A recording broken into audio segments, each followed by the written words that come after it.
안녕하세요. 반갑습니다. 오늘 영화 한 편 준비했는데요.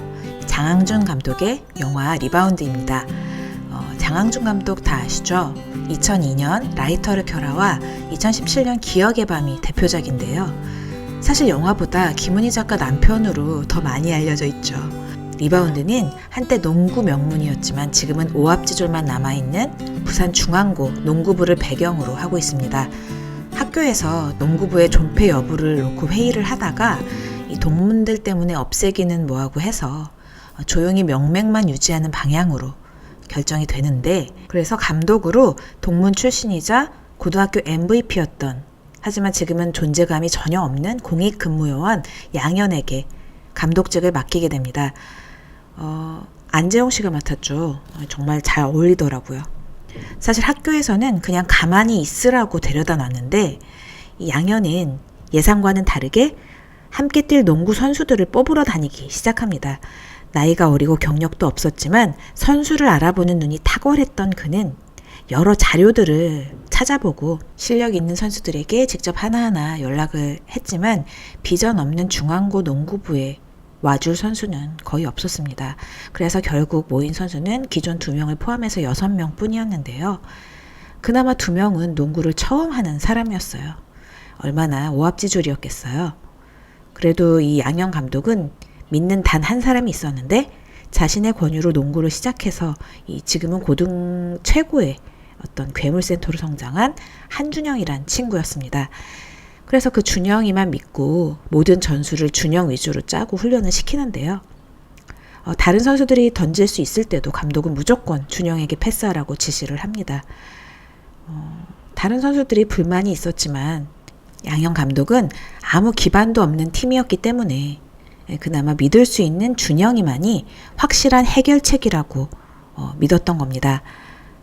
하지만 막상 대회가 시작되고 첫 시합을 하게 됐는데 감독이 그렇게 믿었던 준영이는 상대팀이자 고교 최고의 수준인 용산고로 말없이 전학해버렸다는 걸 알게 됩니다. 굉장한 배신감이 있었겠죠.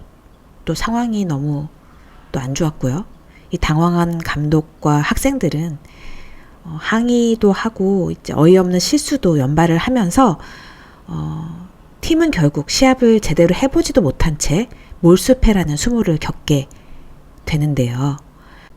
몰수패라는 게 있더라고요. 시합에서 감독이나 선수들이 이 시합에 임하는 태도가 좋지 않았을 때, 사고를 일으켰거나 불량했을 때 그 심판 재량으로 시합을 끝내는 어떤 제도가 있나 봐요. 그렇게 결국 부산고 농구팀은 붕괴되고 맙니다. 선수들도 낙심했지만 감독이 얼마나 고통스러웠겠어요. 그 모든 가능성 다 제쳐두고 자신이 믿었던 그 선수 하나만을 바라보고 했던 거잖아요. 자신의 모든 결정, 조급함, 경험 부족, 자신의 고집 같은 것들이 이 팀을 붕괴시켰다고 생각했을 것 같아요. 그래서 자신의 실수로 팀이 해체된 게 너무 고통스럽고 그렇기 때문에 또 좌절하고 떠나려고 합니다. 뭐 어쩔 수 없었고요. 그래서 짐을 막 정리하다가 과거에 자신이 고등학교 때 농구하면서 써놨던 일기장을 발견하게 되는데요. 거기에 자신이 얼마나 농구를 사랑했는지, 얼마나 열정적이었는지, 승패를 떠나서, 상황을 떠나서 농구 하나만을 바라보고 지나왔던 시간들이 빼곡히 정리가 되어 있는 걸 보게 됩니다. 그리고 MVP가 됐을 때 그 순간을 회상하면서 그때 벅차오르던 감격을 떠올리게 되죠. 그리고 지금 이 상황은 진짜 실패의 순간이 아니라는 걸 깨닫게 됩니다. 양현 감독은 싸던 짐을 다시 내려놓고 선수들을 하나하나 찾아가는데요. 그리고 혼자 해보겠다고 생각했던 자신의 실수를 학생들 앞에서 사과하고 다시 해보자고, 이번엔 같이 일어나 보자고 제안을 합니다. 과연 그들은 해보지도 못하고 패배한 상처 속에서 다시 일어나서 진짜 농구를 할 수 있게 될까요? 양현 감독은 돌아온 선수들 앞에서 이렇게 말합니다. 농구를 하다 보면 슛을 쏴도 안 들어갈 때가 있다. 근데 그 순간 노력에 따라서 다시 기회가 생긴다. 그게 뭘까? 네, 여러분 아시겠죠? 이 리바운드입니다. 이 영화 제목이죠. 주제기도 하고요. 그들은 실패를 딛고 일어서기 위해서 혼자가 아닌 우리여야 한다는 사실을 깨달았고 자신들이 패배한 그 순간이 진짜 패배가 아니라 지금 다시 일어나지 못하는 게 진짜 지는 거라는 걸 알게 된 겁니다.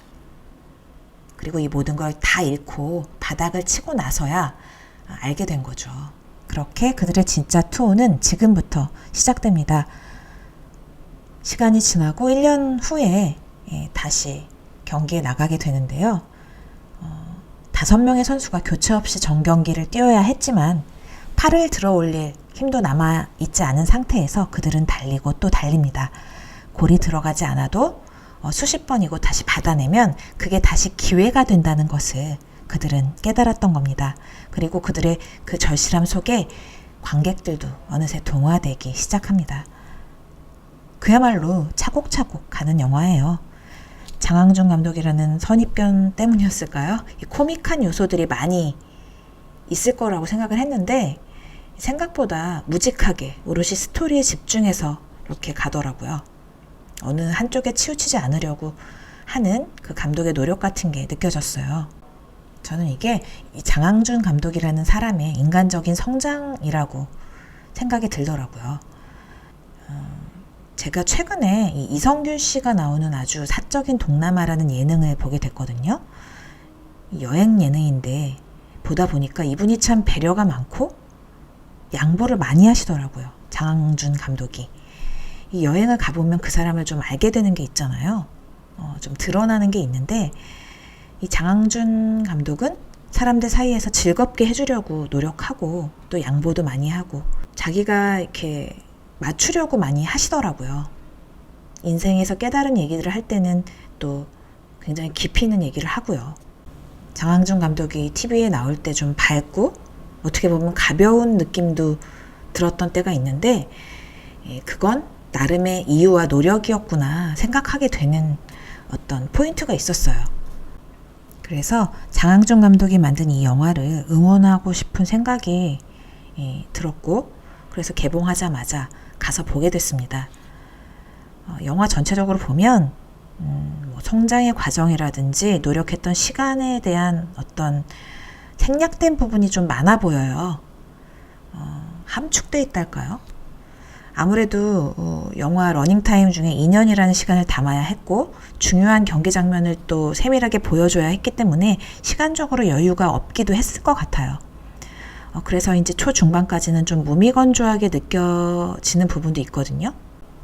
그런데 이 중반을 지나면서 이 선수들의 투혼에 관객들도 동화되고 또 그들을 응원하게 되더라고요. 뜨겁게 응원하게 되는데 또 끝나고 나서 이 마음이 흐뭇해지고 벅차오르게 되는 건 이 작품이 우리에게 잊고 살았던 이 삶에 대한 용기와 실패를 딛고 일어날 어떤 희망을 주기 때문이 아닐까 생각하게 됐습니다.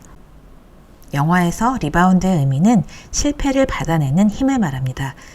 그리고 진짜 실패는 공이 들어가지 않았을 때가 아니라 튀어나온 공을 잡아내지 못했을 때라는 것을 끊임없이 이야기해 줍니다. 우리 인생이 그런 것처럼요.